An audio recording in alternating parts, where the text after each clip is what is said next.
I'd like to tell you an old story about the new city and the muse of dance, Terpsichore. There was a time years ago when this city was a dancing city, and Terpsichore was the happiest of all the muses. Everybody, all the gods and goddesses, the parents and grandparents, and especially the children of the new city loved her. Who wouldn't be happy? The streets were filled with dance.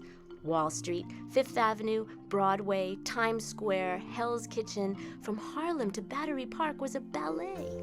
Underground tunnels swirled and bopped. The employees of the DMV lightly skipped to cheerfully help their customers. And there was hardly an incidence of a bicyclist banging into a pedestrian or a harried commuter poking someone with an umbrella. In fact, there were seldom any bumps or pokes at all, even in the most crowded places. All this devotion to Terpsichore developed a citywide respect for personal space and movement ease. Places like this theater were hotbeds for dance happenings. Audiences would chatter, "What did that mean? What is Terpsichore trying to say to us? And of course, when can we come back for another show?" Dance studios were scattered plentifully through the city and were filled. Terpsichore was all over the place. By day, the gods and goddesses of the new city danced in all those special places that inspired them.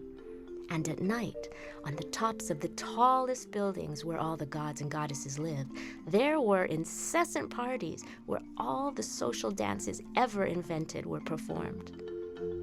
Now, if I told you that the dance of our new city was always harmonious, like one of those old happy, sappy music videos, you might think that this story is a fairy tale. Of course, that isn't the case. No one swayed together in unison, at least not all the time.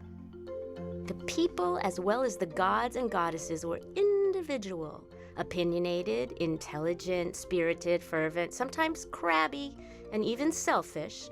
But instead of screaming about their differences, they danced. Because of this, a certain peace settled on the city.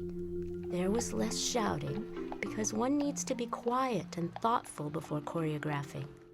And because the energy required to dance is total, there wasn't any energy left for bad behavior. Conflict was welcomed as a chance to move differently and to see problems in a new way. So joyous. So what happened? Well, you may know that Terpsichore had several sisters who were also very inspiring. The Muse Girls, as they were known in the new city. All beautiful gals, all in charge of various art forms, all talented, all vital in different ways to our world, our nation, and our dear, dear city. It ticked off these sisters that Terpsichore was receiving so much attention. They felt ignored, underrated, belittled. What about them? So they concocted a plan to change things. It was a fine new city day when Terpsichore's sisters took her for a picnic in the park. There they began a discussion about feet. "Terpsichore, my dancing sister, your feet are so bruised and ugly. Once the gods and goddesses, not to mention the critical citizens of the new city, see those calloused toes and heels, surely they will stop their praises of you and stop dancing. They will think you stupid and dull for not taking care of your toes. In fact, we've heard whisperings already that your dances aren't as strong as they once were." Then, Terpsichore, who was almost never still, stopped to look down. Have you ever looked down at a dancer's feet? Oh my gosh, it can be very ugly. I won't even go into it. Terpsichore's feet were the worst of all. The moment that she noticed this, she forgot that her feet allowed her to create magic. Terpsichore became so embarrassed and ashamed that she ran and ran and ran as fast as her marred little toes could take her, until she reached a small plot of green where she jumped forcefully, feet first, into the ground. She has refused to move ever since. What happened next wasn't exactly what the other muses anticipated. When Terpsichore stopped dancing, the gods and goddesses did not turn their attention to other inspiring arts. They just froze. The people of the city also lost momentum. They became passive. Choreography seemed foreign and strange. Moving bodies were replaced by moving objects. After a time, most of the body forgot how to move, except for, unfortunately, the mouth. So the new city became louder and louder and faster and louder until it seemed that surely the dance had disappeared. And here we are. Though many believe that Terpsichore's joyous time has passed, if you are quiet and stop to look, you will catch a glimpse of her remaining and devoted followers.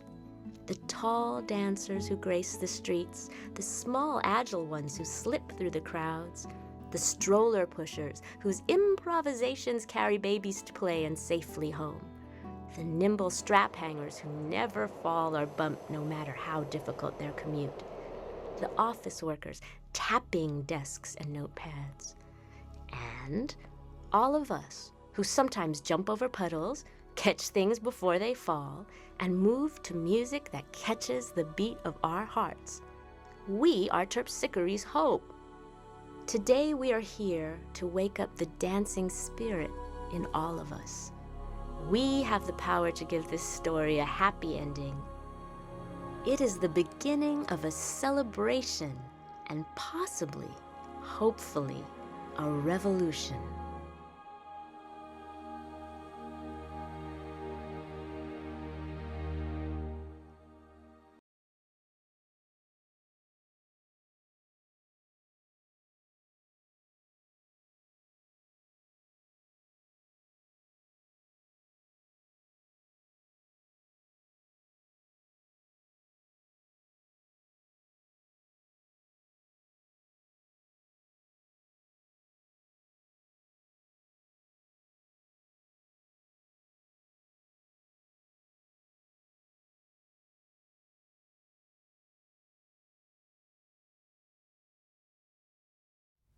I'd like to tell you an old story